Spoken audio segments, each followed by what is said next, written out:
Hey everyone, and welcome to the HR Vision podcast. I'm Ivo, your host, and every week I'm going to have a conversation that matters about HR. This week I have with me Pinar Şardar. Hi Pinar, how are you? Hi, Ivo. How are you? I'm doing great. I just got my first shot, so doing well. All right. Awesome. Good to know. So Pinar is an implementation consultant at FourVision, more focused on recruitment systems. And today she's here with me to talk about a broad topic of company culture and cultural fit. There's quite some experience in recruitment in HR, so that's where our conversation will lead us. So, but for starters, like I do every time, Pinar, please introduce yourself, a bit of your personal background and professional background. Yes, thank you. So I'm Pinar, and I was born in Turkey, and I studied sociology. I graduated as a sociology student, and then I have worked as an implementation consultant in Turkey, but also I have worked as an expat in Australia. So then I just changed my sector. Mainly, my focus became in HR. So I have done many recruitment projects, just really from the sourcing till the interview and the placement. And then life happens, and I moved to Netherlands. My husband got a job offer, and while I was in Netherlands, I looked for a job, and that's where I am now. I have landed in FourVision, and at FourVision, I'm doing mainly implementation projects. It's mainly for our partner Finum. So my focus is on the Finum implementations, but we have different customers around the world and trying to find the best solutions for their HR and the recruitment stream. Okay, cool. For people that don't know Finum, probably there's some. Finum works in the talent recruitment area, right? That's correct. Yes, Finum is a relatively young company compared to us, and they are located in the United States. And they offer solutions for the recruitment stream, but more about the talent sourcing. And they are also offering different systems, both for the recruiters and also for the management level. So it's a whole platform that now we are on the implementing. So it's more about how we can capture talent before they apply. So that also helps recruiters to earn more time for themselves to actually assess the talents rather than for more daily jobs that try to, for example, schedule some interviews or try to invest more time on sourcing. So this is actually a Finum platform who is doing it for the recruiters. All right, cool. Just a follow-up question on your expertise. I do this with every guest. HR. Why HR? Why did you pick the area? Was an interest for so long? It happened. What was the process there? Yeah, I think it was a combination, but I already told you that I was an implementation consultant. So I was working mainly in the manufacturing places like big cement factories or other manufacturing places. So I was looking for their processes and how to improve their processes. But my background was always with HR. So even when I was doing that job, I was still talking with the people all the time and try to see actually how make their lives a little bit easier. And then I just would like to switch a little bit more on the HR side because that I feel more strong about myself, just assessing people and try to understand and listening people. And as sociology actually brings me that point because it was a really famous quote that we learned during the whole bachelor degree, just putting ourselves into other people's shoes. So this is a good way in the sector just to get professional experience, just putting myself into both the customer's shoes and both also for the candidate's shoes. Yeah. Interesting. Very interesting. All right. So let's go into the subject or the theme of this conversation, which is company culture. I would like to start just to ask you, what do you understand by company culture? So, good question also. It's a broad one. I know it's a broad one. It's a broad one. So if you just take just the culture. It's all about the behaviors, and it's all about the people's behavior. So if you think about a company's culture, and again, it's about the strategy of a company, and also it's about the other people's beliefs about the company, and also it's about how other people's behaviors and the beliefs are matching with the strategy of the company. So I think it's just a big mixture of what all the employees of a company and also the management level, I'm including also them, how they're shaping everyday lives together with the company's strategy. So I'm seeing just a mixture of both the strategy and also the behavior. At the end, you get the company culture. All right. And why do you think it's important? People talk about it a lot of times. Why is it important, company culture? Why is it important to have one, actually? I think every company has its own culture, so it's already there. But I think the most important question here is why it's so important to mention all the time, or have just give some references about company culture, because sometimes people fit on these company cultures that you don't hear any complaints, but sometimes you hear complaints, or sometimes you realize that some people actually does not exact match with the company's culture. Then you feel actually things are going not on the side that you would like to have.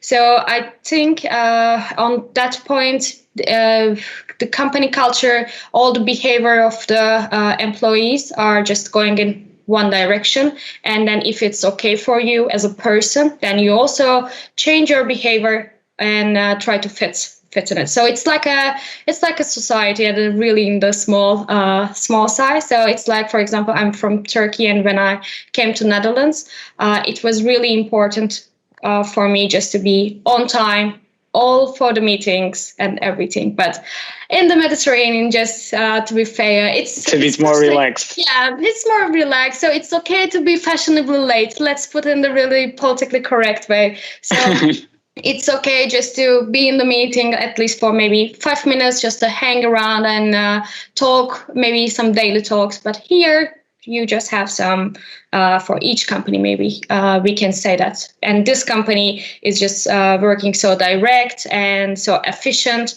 But if you are not that person, then you have actually hard time to just improve yourself, or you just have some maybe discouragements to just fit in this company culture. And this could be a problem. Yeah. I like that comparison in between, like societies or culture of a country and the companies being actually a small society within themselves. Mm-hmm.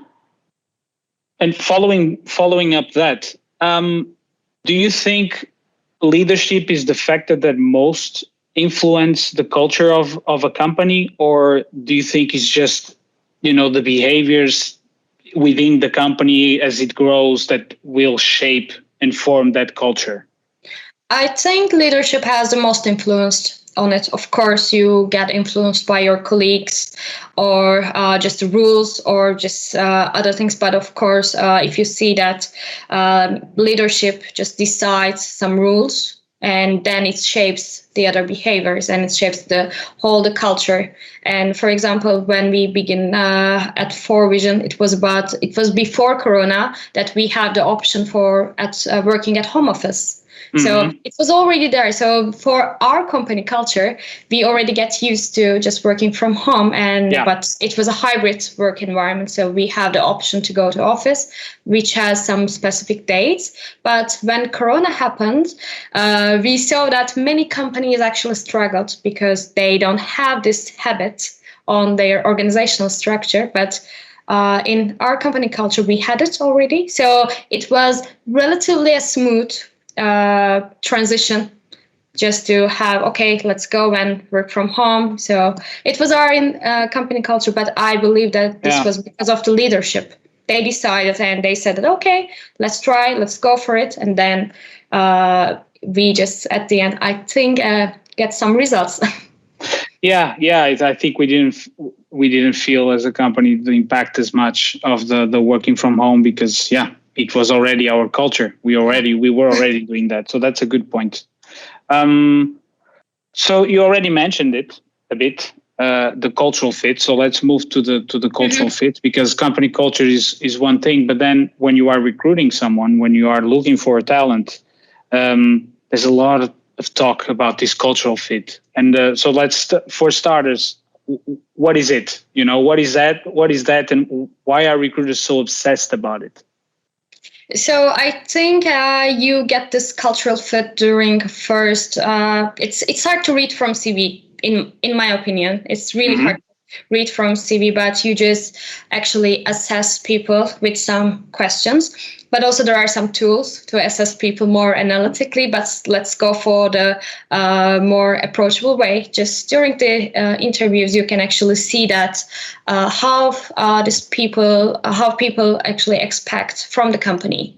And as a recruiter, you already knew that your company is either a flexible environment or it's not. Sometimes some companies could be really hierarchical. So and the hierarchy is already there. So you have to actually some really hard relationships between the management and for the employees. But if you're in a relaxed environment, then you already know. And for these type of specific things that if you have in your mind, then you can actually assess the candidates and to see if that person is really highlighting their importance or their success, for example, in their stories. If you ask as a recruiter, what was your most successful job before that job, and if they share some stories about an organization like Army, or I'm just now exaggerating, but like Army, and if you see that actually you're a startup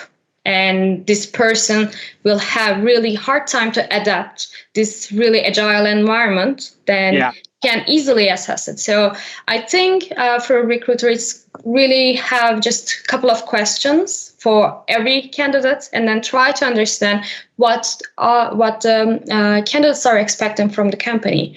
Is it always the systematic rules, or just a sales-driven, everyday changing, but a quite adaptive person? So they can be quite good fit for your startup culture. Yeah. But if you're a really big corporate company, then you have already your rules. Everything is written there, and a person who is just doing a comparatively repetitive job could be boring for them just to place it there. So I think some questions like what was your most successful job, and who was your maybe the best manager or maybe the worst manager. So these type of questions actually give you some clue as a recruiter. So what this candidate is expecting from you and from the company, then I think then the assessment will be easy for a recruiter. Yeah. So I think I'm not a recruiter. Like all of us, we sometimes apply to jobs, and I think sometimes even the question of how do you see a day of work. Like how would you see your first day in the company or something like that? I think it might be one of those questions, right? Exactly. So rather than asking where do you see yourself in 5 years, so it's a relatively a vague question, but you can still get some idea. But still, just asking about, okay, what do you expect in your first day? Are you really expecting a good onboarding and everything is ready for you, or you just want to go to the field and try to learn everything by yourself? So this is just all the questions as you said. So just more interaction with the candidate, and maybe picking up a few questions that will give you good hints about whether this person is open for this company, for our company culture, or not. And for example, now it came to my mind, traveling. So are you open to travel or not? Yeah, those kind of questions. Yeah, I think to sum up, I guess it's just trying to assess what are the values, behaviors, expectations the candidate has already with those same behaviors and values that the company has, and see if there's a match. So that's basically what we can define as a cultural fit, right? Exactly. But also, as I said, there are many tools for it, really heavy tools. But I think at the end of the day, those tools are, although it's analytically and it's really data driven, but still just a personal touch is always at the end the preference of me. Yeah.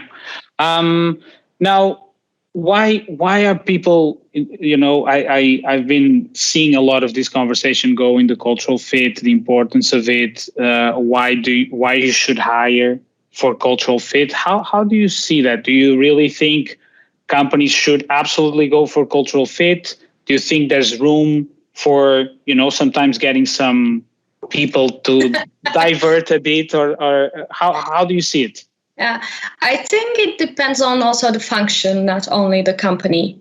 So if I will be an accountant in a company, then already my daily job will be similar. So it needs to be in order, and I will deal with some numbers, and I need to be very well organized. Although it's a startup company, still I need to be organized. So it really does not matter at that point that whether I'm so obsessive with the organization and everything. So still there are some fine-tuning areas for that one. Mm-hmm. But of course, if everyone is, it's always good to be diverse. So also not for maybe the personality, but in terms of the skills. So if everyone is so sales driven in that company, then you can actually have some lacking in that company. So somebody needs to be a little bit system oriented for IT.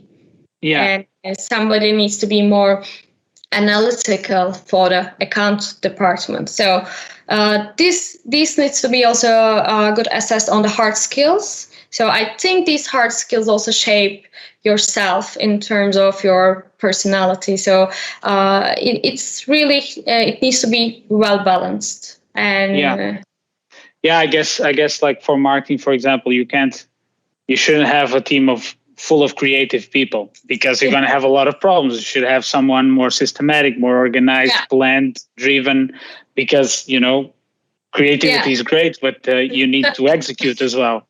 Exactly. So I think that goes into the what you are saying. So you should aim for cultural fit, but don't forget the diversity.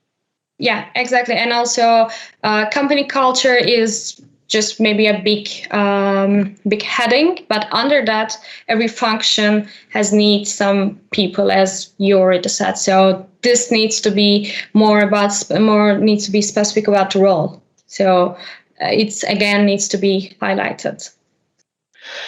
Now I was thinking about diversity, and you talked before about the companies being small societies by themselves. Imagine we are in the Netherlands right now. We have a company built in the Netherlands, but we hire a lot of people from other countries. Our language is English. Do you think, now let's try to be like cold analysis. Yeah. Do you think the company would work better with only people from the Netherlands, for example, only Dutch people, knowing already the culture of the country, know exactly how it works, being very direct? Or do you think the company works better with you as a Turkish, me as a Portuguese, and other people that we have here? What do you think?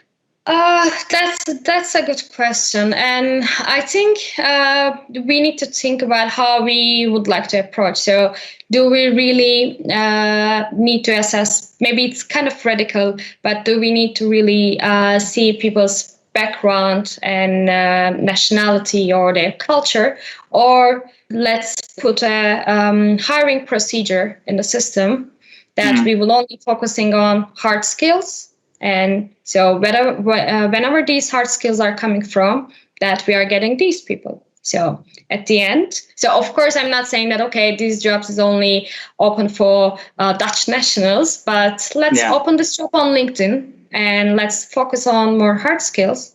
So whoever apply for, then can get the job. And it doesn't matter, I'm Turkish, and you are Portuguese or anyone who is Dutch. But I think just focusing on this part, because it can actually help more. So sometimes if you have only Dutch nationals, and it can also work if you are targeting only Dutch-speaking companies.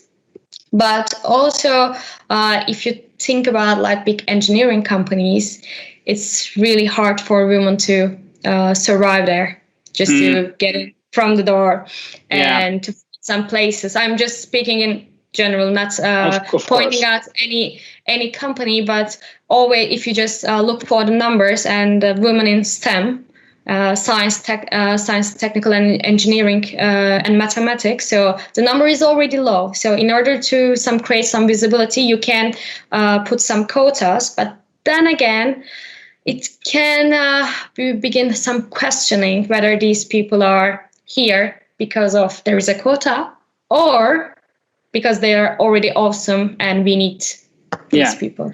It's about getting the best people to do the job or having a set of rules that actually select people by those rules.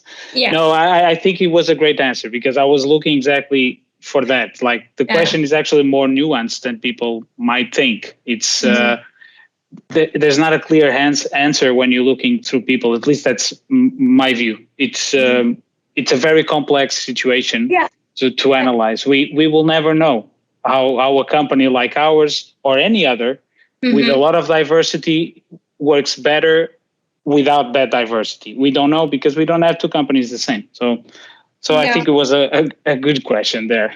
Good answer. It was really a good question, but also again, let's go back and take the discussion. The first question, it's again a decision that comes from leadership and it's a company. So they said that, okay, so we will hire people based on their skills. So I don't care if they speak fluently Dutch. If they speak English, that's work fine for me. And if they're from UK and if they can work from their home office, then it works for me. So these are some rules and that shapes the company culture. Yeah. And after that, I really don't think that there was some criteria in FourVision that we will have 2% Turkish or we will have 5% women. So it's always encouraged, but encouraged to have more people in the company. But still, I think it's good to just analyze people for the hard skills. Yeah, for the skills. Yeah, makes sense. I would agree with that. Do you think is there, besides like lacking diversity, maybe, do you think there's any other downside to hiring solely focusing on cultural fit? I think, especially nowadays, if you think about every company is trying to be more diverse, and also maybe we need to put the term a little bit updated. We need to update the term, not diverse. Diversity is not enough now. It needs to be also inclusive. So this company could be diverse. They can have 25 women. They can have 10 LGBT people. But if they're not inclusively enough in the management level or in the decision-making level, then they are just numbers. So if these companies and in many companies, I think if they would like to be seen as a more accepted in the global sense, then it's always good to just to hire more and more people. But it's if they're focusing on only a small neighborhood in Eindhoven, and if their only target group is Dutch nationals, I think again it's a company decision. So this is my really honest ideas, and I'm not of course expert on that subject, but I think in many companies now they have their diversity and inclusion departments, and this topic is now more challenged by media, more challenged by daily news and everything. So everyone is now getting access to management levels and other places. So people are recognized and people can be seen. So more women managers, more women executives, and more other nationalities who are in the decision-making level. So it's always now I think perception is also changing. So, but still, it's a decision for every company. But if you think about society, I think it's another story. Yeah. I think at the end of the day, it's about the meaning behind the actions, right? More than having the numbers and having 50-50 in women and men, the payment as well, the payment gap and all that. It's about the actions and the meaning behind that than actually having the numbers. You know, saying Black Lives Matters when you have factories exploiting people of color in other countries is not the way to go as well, right? So I understand what you mean, but following up on that, do you think the cultural fit or having people that are fitting in the culture, or people that actually can, bring something else to the company, do you think that also helps changing the company culture? Yeah. Because the leadership establishes everything at the front, but I think the people that they hire also start to shift a bit, the culture of the company. Don't you agree? Yeah, I absolutely agree. And also just culture itself, it's about traditions, it's about behavior. So I'm bringing my own culture to company, and I'm bringing, although I'm a fit, let's say, but still I'm bringing my own culture. I'm bringing my idioms to every day that I'm translating from my mother tongue to English. And even these aspects are just a really nice touch in the daily work life. So we are learning from each other. And I think it adds a really broad perspective. So it can encourage work life, but also it can encourage the whole big company culture, because it's our all behaviors. Everybody's thinking maybe in another sense. I'm learning a new Dutch way of speaking, and also I'm learning different things from all my colleagues, and also they are learning from me. So it's really a good exchange, and I really believe that this is also enhancing company's culture, so it's more and more rich. Nice. Just now shifting a bit towards and we are towards the end now, shifting a bit to HR technology, which is something that we provide with FourVision. Do you think there are some tools that we might use, that helps with company culture, with cultural fit, tools that we can use within HR? Yes, and I think I will just approach that part in a little bit more critical part, because when we think about the AI, so it's artificial intelligence, let's think that it's already making some decisions on behalf of us, because it's just saving us some time. But also AI is set by people who have already some bias. So, and on that part, I think there are big rooms for improvement, just to be set correctly about becoming more and more diverse and inclusive.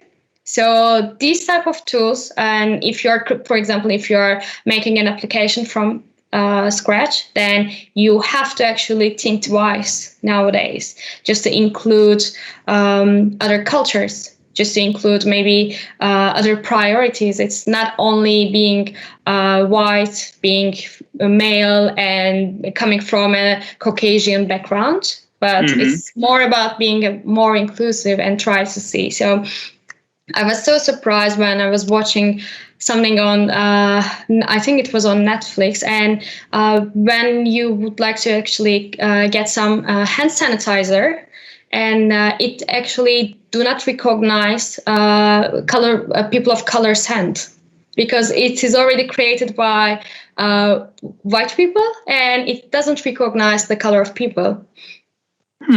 So they're actually putting a napkin, and then they're getting the sanitizer.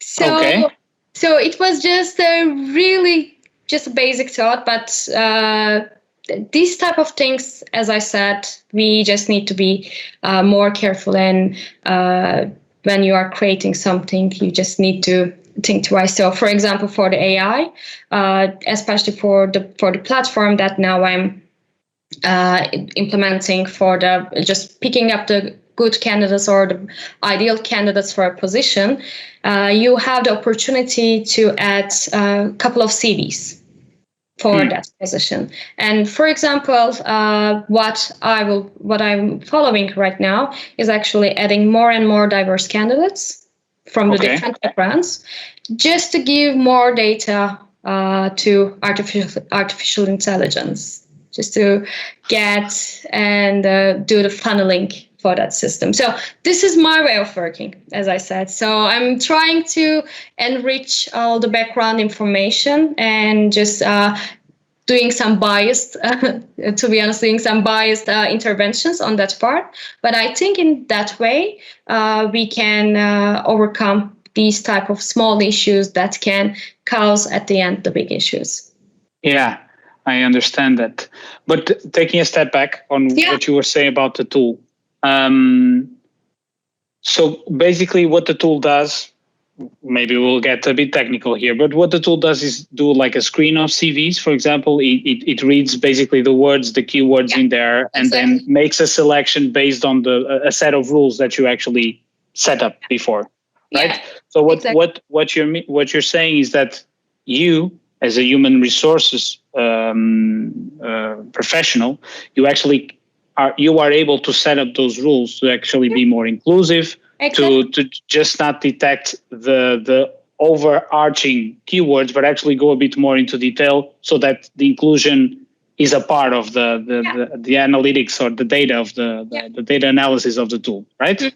Exactly. So it's on the tool, you have option to add 3 different CVs for that position. So let's say that I'm trying to hire a marketing manager.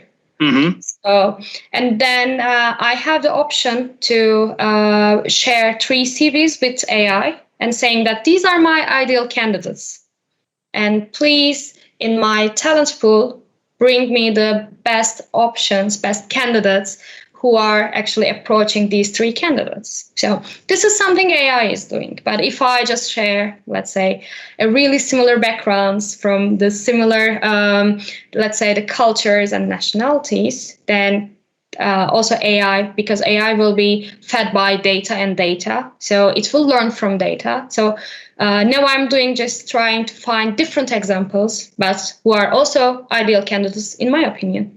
So this is what I'm doing in order to establish some diversity and set up the rules. So this will be my way, and when I'm responsible for these positions. But tool enables this. So this is at that point, this is the recruiter who needs to decide what type of CVs and whose CVs that will be shared by AI. But of course, you have the authority to just to bring some diversity and bring some inclusion on the tool. So tool allows it.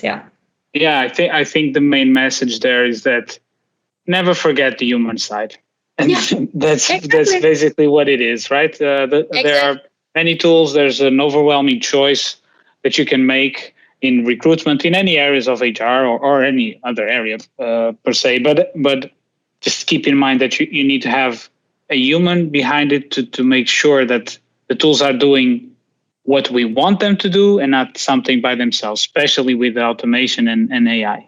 Yeah, exactly, because they're fed by all the time data. And if you fed with the similar data, then of course they will go into that direction. It's artificial intelligence, but still we had the intelligence to just add a little bit of human perspective. And so why not? Yeah, I agree. I agree with that. All right, that's all I had for you today. I don't know if you want to say something else regarding this or the theme. Otherwise, I'm gonna let you go. Okay. So thank you, first of all, for just taking me as a guest on. It's a pleasure. Podcast. And I think for the diversity management there are tons of books, there are tons of articles. Lots of academicians are working on this area, so there will be lots of changes in the couple of years. This is what I'm expecting, but I think we can talk for hours on that part. Still, we will be seeing these changes, but I think we said the good thing at Lasso. Still, humans can actually decide whom to include in the processes, whom to include in the companies, and how to create a company culture. So it's all for us, and it's all done by us. So it's always good. Yeah. Humans are still very necessary. Yeah. The machines should not forget that. No, still robots are waiting. Yeah, exactly. They will not take over. Not for now, at least. Not for now. No, not for now. All right. Pinar, thank you so much for your time. Thank you for joining me today. And let's maybe book another session to talk about inclusion and diversity one of these days. Why not? Yeah, why not? Exactly. Thank you so much, Ivo. Right. Take care. Thank you, Pinar. Have a good day, and I'll see you guys next time.